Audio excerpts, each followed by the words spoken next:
kisses. Do you want to be on the video? You want to be on the video? We're using a dog for views again. This is appalling. Carry on.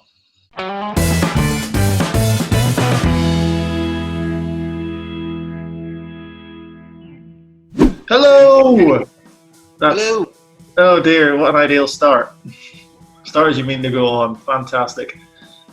Hello, Keith. How are you on this this fine but chilly day here on the north coast of Northern Ireland? How are you? Not too bad. Not very bad. So it's not that cold. It's bloody freezing, mate, when you live in the countryside. But yes, I'm fine. How are you? I am decidedly average. I've spent my day doodling and listening to Imogen Heap. So yeah, I'm turning into a stereotype. I've got a terrible quiff, 2 pierced ears, skinny jeans, and very tight t-shirts. I'm a stereotype of myself, and I absolutely hate myself. So. I thought we talked about those skinny jeans. Oh, I haven't eaten as much today, so fine. Oh, all right then. Okay. So what else have you been up to apart from baking soda bread and eating soda bread and? Pretty much the same as last time. Nothing has changed. Nothing has changed. Nothing at all. I'll tell you what else hasn't changed, Keith. The contract situation of a bunch of lads, which is what we're going to be talking about today. Of course, it's the time of the year where the season would usually be over, and a lot of player contracts would be expiring.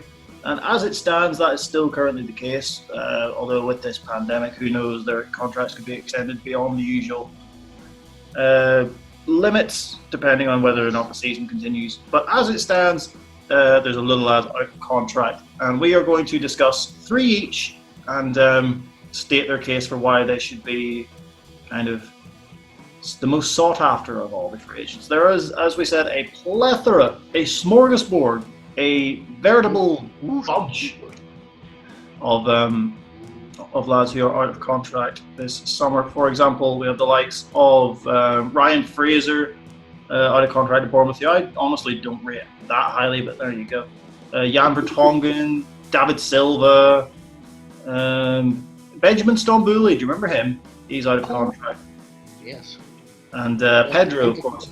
But we have selected 3 lads who are not those. Nope. So, Keith, would you like to kick off with your first pick? Who is it? I was going to ask you if you wanted to go first. Aren't we very polite? Well, ladies first, so off you go. No, you go first. Did you just assume my gender? Right, okay, I will go first. My first pick is the French centre-back out of Nice, which is very nice for him, Malang Sarr. He is a 21-year-old centre-back, can play mainly at stand-up, can play at left-back, has filled at left-back this season. I think he's absolutely class. He's 21 years old, and he's about 6 foot tall, big lad, good turn of pace, and for a free transfer, it makes absolute sense. Why do we go for it? Considering he was meant to, there was a team in for him last year, and he was one for quite a hefty fee. He's refused to sign a contract extension, and he's going on a free transfer. So I feel, why not? Like the likes, even if there's anybody, he could walk into any pretty much side in any of the top 5 leagues, and there can be some use to him. And I'm thinking more specifically somewhere like Arsenal, who they've needed have very crazy centre halves. They've needed to shore up that back line for a good long while. The likes of Mustafi, Socrates, and David Luiz. I'd say 2 of those 3 would probably go in the summer if you can get them shifted. Mustafi and most likely Socrates, just because I feel like David Luiz offers more. At least with his passing coming out of the back, and he can play as a defensive midfielder if required. They've got Saliba coming back from his loan at Saint Etienne, and I feel like Malang Sarr, who is naturally left-footed as well, so can play on the left side of a 2 or is comfortable in a 3.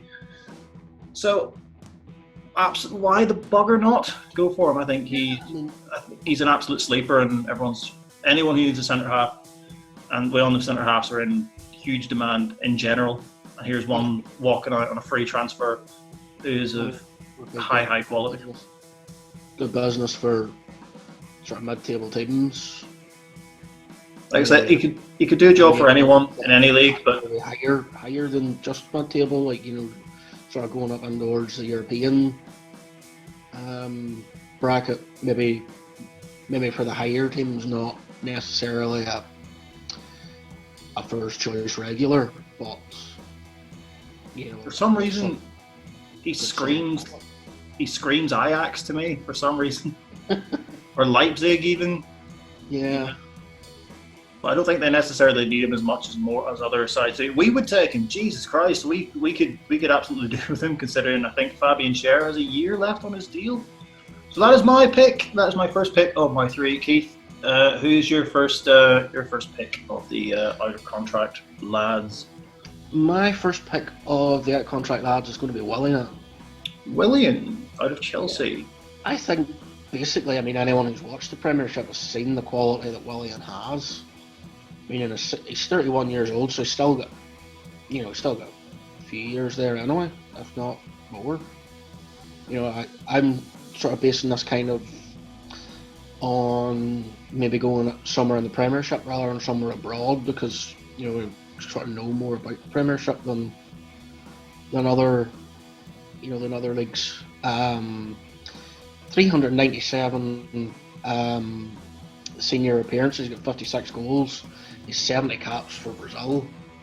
He's won numerous trophies at Chelsea. He's won the Copa America with Brazil. Very good set piece taker, free kicks, corners, and always good for an assist. I think he would be an asset to any team in the Premier League. There's been links with us. I mean, if you get him in for like a season or two, it's not going to cost you anything to bring him in, but his wages will probably be quite high. But then again, because you're used to paying quite high wages anyway. So I was just going to say, with being at Chelsea, it kind of closes the door a wee bit on certain teams he could go to, unless he, you know, because I assume he's on big money. No, I think he would be a good solid signing for anybody. So if you could pick somewhere where you think Willian will end up this summer, where do you think he's going to end up? I could see him at somebody like, I mean, I know this is out there, like, but if the takeover goes through for yourselves, I could see him playing for yous. I don't know. See, this whole takeover thing is another discussion for another day. But I feel like any potential owners we would have would want proper superstar names, and we could afford superstar names. So, I mean, there's, like you say with Barcelona, there's the potential of him going to Spain. So, I mean, I'm sure anyone in Spain would be happy to have him. But then again, with this pandemic as well, a lot of clubs all over the place are nowhere near as flush as they would be. So wages will be a huge stumbling block for anyone. So that may be an issue. But you think he's going to end up in Spain? Yeah, I think he could end up in Spain. So my second pick, staying with the subject of the defence, is a left back out of PSG, who is a lot younger than I thought, because he's been around for bloody ages. Levin Kurzawa, left back, as I say, out of PSG. He's not really had the best season in regards to appearances. Of course, Juan Bernat is being played ahead of him. In general, he's had quite a bit of stick over this season for the games he has played. He has played 23 games in total this season so far, scoring 1 goal. But he's versatile, like we say. Kurzawa, he can play at left back. He can play on the left hand side of midfield if required. But again, I feel like a left back is a position that's, you know, a lot of people struggle to find any quality in, really, except for, especially with the modern fullback is meant to do. Yeah. I feel like Kurzawa, like I say, he could do a lot worse than getting Levin Kurzawa on a free transfer. As well as that, he's got 13 caps, I think, for his country. But the thing with the likes of Kurzawa coming out of PSG, it's going to be wages again, because it's just I assume he's getting paid a bucket load in France, so he may have to take a pay cut if he's really serious about getting first team football. And he's at 27 now, so this is the time where he really, he's going to come. I mean, like you say, if he's serious about first team football, then take a drop in the wages and go and play football. Although the only thing as well about a lot of these moves is the uncertainty about Champions League places, who's going to be playing in Europe. I suppose you can't really. It's difficult to make a decision on your future until all that gets sorted out. But we'll pretend it is as it is at the minute. We'll pretend that everything is swimmingly and we're all fine. Everything's wonderful, yeah. Exactly. You think with Kurzawa as well, considering that he has been bumped down to second choice behind Bernat, that if he comes in somewhere, you'd like to think he's going to work twice as hard to kind of maintain a starting spot so that doesn't happen to him again.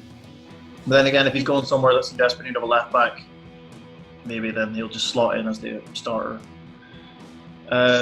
Possibly. Spurs desperately need a right. Well, I suppose Danny Rose will be. I think Danny Rose is leaving. I don't know. No, he's not. His contract's not up, but I think they're happy enough to get rid of him, and he kind of wants to leave. So Ben Davis is their left back currently. Who else have they got? Tanganga can play at left back, I think. I think Mourinho had been playing Vertonghen out there for a while. Yeah, well, Vertonghen is much more suited. He's much more effective in the centre.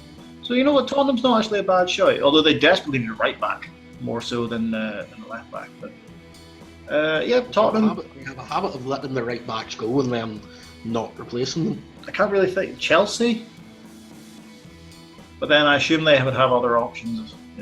Emerson, Marcus Alonso.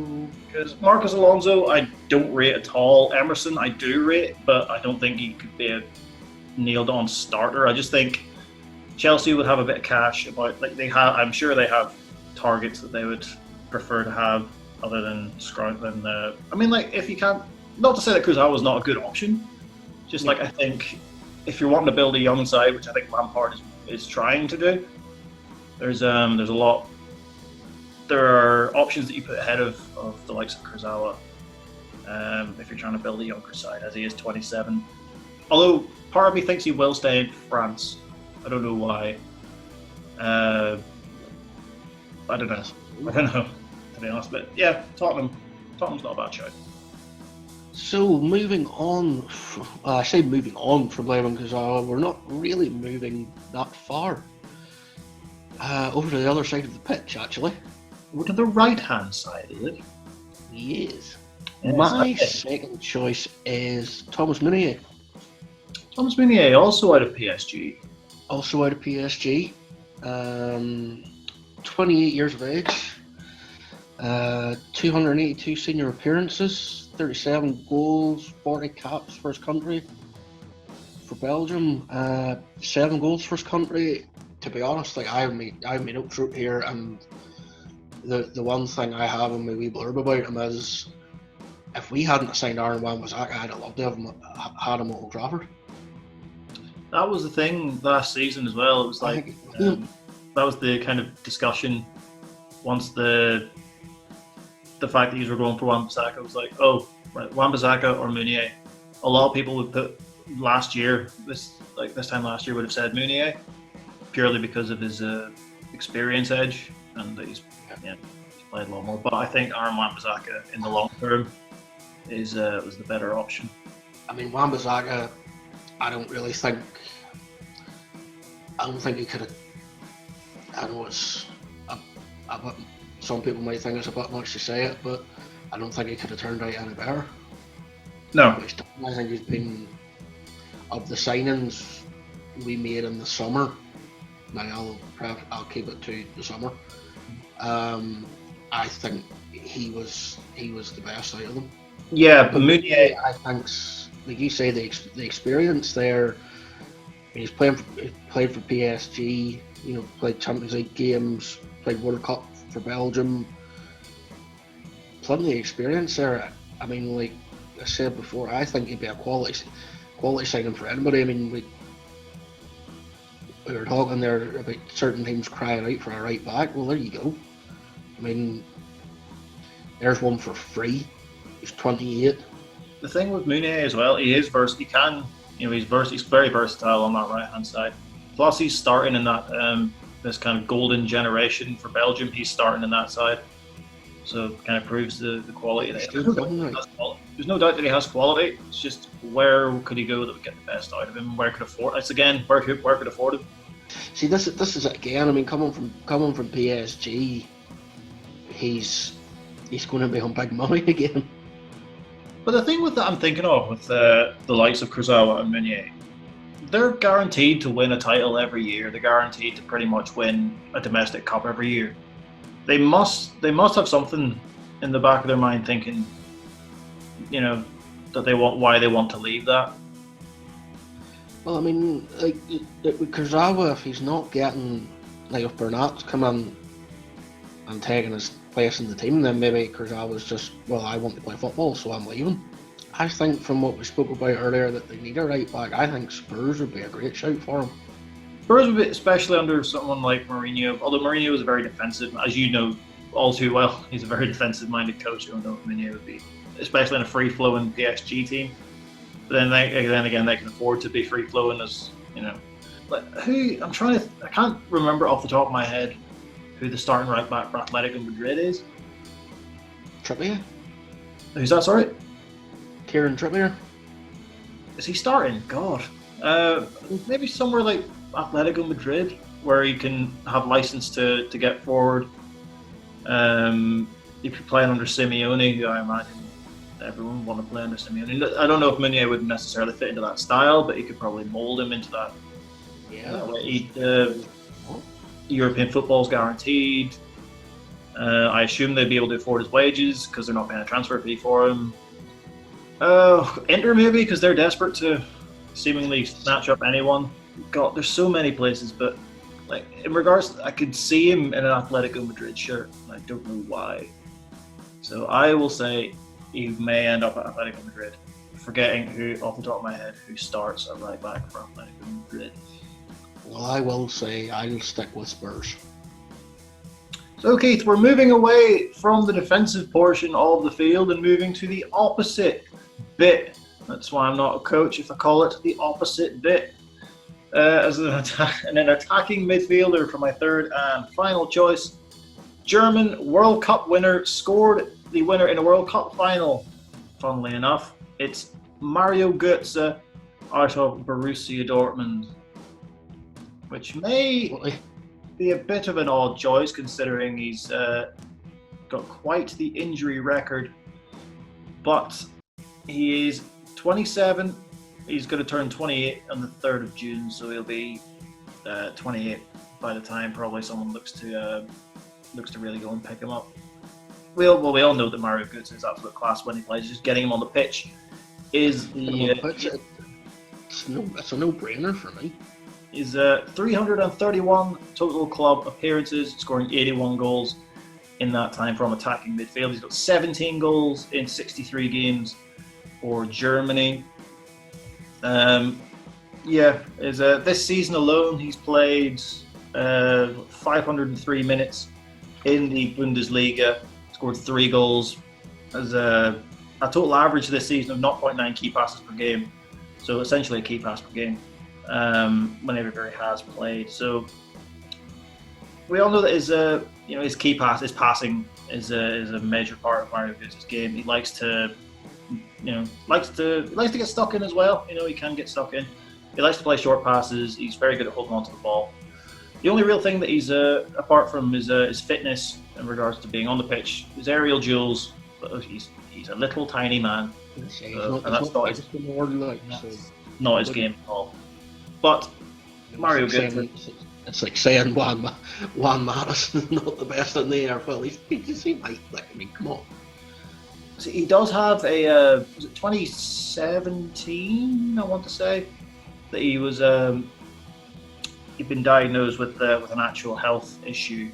It's like a metabolic disorder. He's got it's a disorder that affects the fibers in his muscles, so they don't function correctly, which is a real shame. But when you get him on the pitch and you get him playing, he's absolutely superb. Perhaps not the Premier League, as it's the sheer pace, the the pace and the physicality of the league.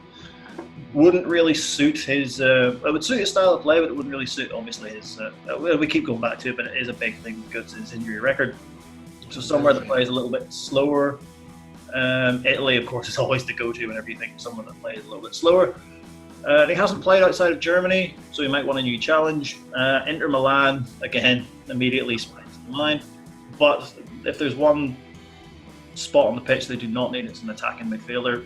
You make a point, though. I think no matter where Götze goes at this stage, I don't think he's going to start every game. No, not every game, not with the injury record. Unless he really proves his fitness. I think somewhere like Roma might suit him quite nicely. Napoli, to be fair, they're on a big downturn. Lazio would probably be, if I was going to pick, would be the more appealing option. But maybe he wants to stay in Germany, I don't know. But yeah, somewhere like, definitely I can see him in Italy. Or like somewhere like Roma. I'd like to see him in a Roma shirt. Or if he's going to stay in Germany, somewhere like Mönchengladbach, a team that are on the rise and could do with just that little bit extra just to kind of push them, because they're sitting fourth currently in the Bundesliga table. So someone that could push them forward a bit, and Mario Götze would be ideal. Yeah, I mean, I think if we're going to have a go at where he might go, I'll plump for somewhere in Italy. Like you say, like Roma or Lazio or something along those lines. Maybe Atalanta or Real. Atalanta's not a bad shot, actually, yeah. Because they play some really exciting football, and they are really on the rise, and they are a terrific story, and I'm all about it, and yeah. So, moving on from Mario Götze, my third and final choice, I'm still at PSG, just at the other end of the pitch. Huge clear Edinson Cavani. I mean, to be perfectly honest, I think his record speaks for itself. As far as he's got 438 senior appearances with 259 goals. That's disgusting. He's got 138 goals in 200 games at PSG. Jesus Christ. He's their top goal scorer, isn't he, of all time?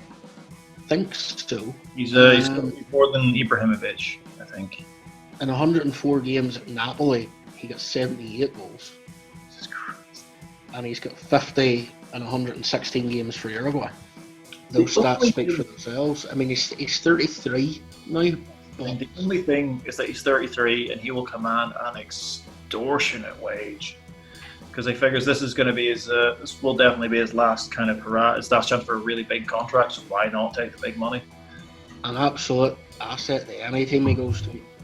The record there we've said in France and in Italy and at international, he'll score goals wherever he goes, regardless. There was talk he was for Chelsea. I don't think it would. Then again, a bit tight Tammy Abraham. We'll be a bit tight on Abraham, and as well as I think Cavani has this season had a few injury scares as well, and I don't think the Prem would suit his kind of skill set. Ideally, because I know there's huge talk that he's coming to us. He's coming to Newcastle. If this takeover is successful, as much as I would love to see Edinson Cavani, because he looks like a bronzed horse and he's magnificent in every way. It's just because we don't have a goal scorer. So it's like anyone who can score a goal, I'm happy. But I don't think the Premier League suits his skill set. It's a very physical league, very quick. There's rumours that there's talk of him going back to Uruguay to finish his career there. I don't want to see him go to the Saudi League or Qatar. Well, it'd be good for him, obviously, but I do play on a semi-regular basis. But I was thinking again, either of the Madrid teams. I mean, he hasn't played in Spain. He might decide he wants a different challenge from France and from Italy. I mean, if he showed up at Old Trafford, I wouldn't say no. But so there we go, Keith. Those are our our picks for the top kind of candidates of the upcoming free agency pool. Any kind of honourable mentions that you think that we missed out on there? I know there's so many guys whose contract is coming up at the end of the season. We've only picked out kind of a few of them. Yeah, there's Adam Lallana. Lallana, yeah, who could do a job at starting potentially at a mid-table team. He's got bags of experience. Again, it's his injuries is the issue. Yeah. Tanguy Kouassi out of PSG, 17-year-old centre back who's been making a lot of waves this year. Here he's ridiculously young. He's played quite a bit this year. He absolutely a lot of PSG players. A lot of PSG players, yeah. David Silva, of course, but it seems like he's going to go back to Spain. There's so many. But those are the kind of the main. Of course, Jose Callejon, and Dries Mertens. We completely forgot about them. Both of them out of Napoli. But yeah, those are just some of the main heavy hitters. Let us know in the comments section below. Who do you think is the kind of biggest name out of those whose contracts are up? And if there's anybody that we missed, which we obviously did because we're not proper journalists. That's why. And where do you think that the people we have mentioned, where do you think they'll go? Where would you like to see them go?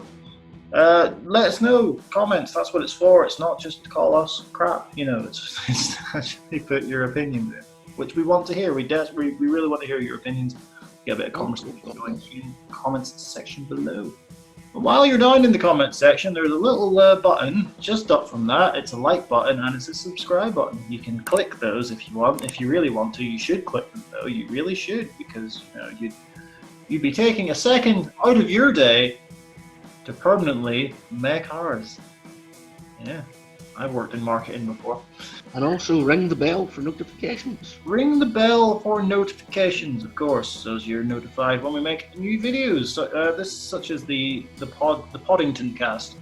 Poddington Cast, yes. Poddington Cast, which you're listening to currently. Whole wreck of stuff. Just have a look. You're not doing anything at the minute unless you're an NHS or a key worker, in which case we bloody salute you. And a round of applause. This is a round of applause to all of you. For everyone else, of course, while you're stuck inside, do remember, stay safe. Don't be an idiot. Don't go outside unless you really, really, really, really have to. Like if your house is on fire or something, that's kind of acceptable, I guess. But yeah, just keep washing the hands there and listening to the medical professionals. Don't listen to our government because they are as clueless as anything. Listen to the people who actually know what they're talking about. And on that bombshell. On that bombshell, yes, it's time to, before I have a load of people throwing bricks at my front window, it's about time to end this. Keith, thank you so much for joining me as always. Very much, yes. And as per always is what I was going to say. That's not a phrase, but we'll do it anyway. As per always, we will see you when, Keith? In the next one. They run like a 90s game show where the credits are rolling and we just wave silently for about 3 minutes, and it's really weird because no one actually does that.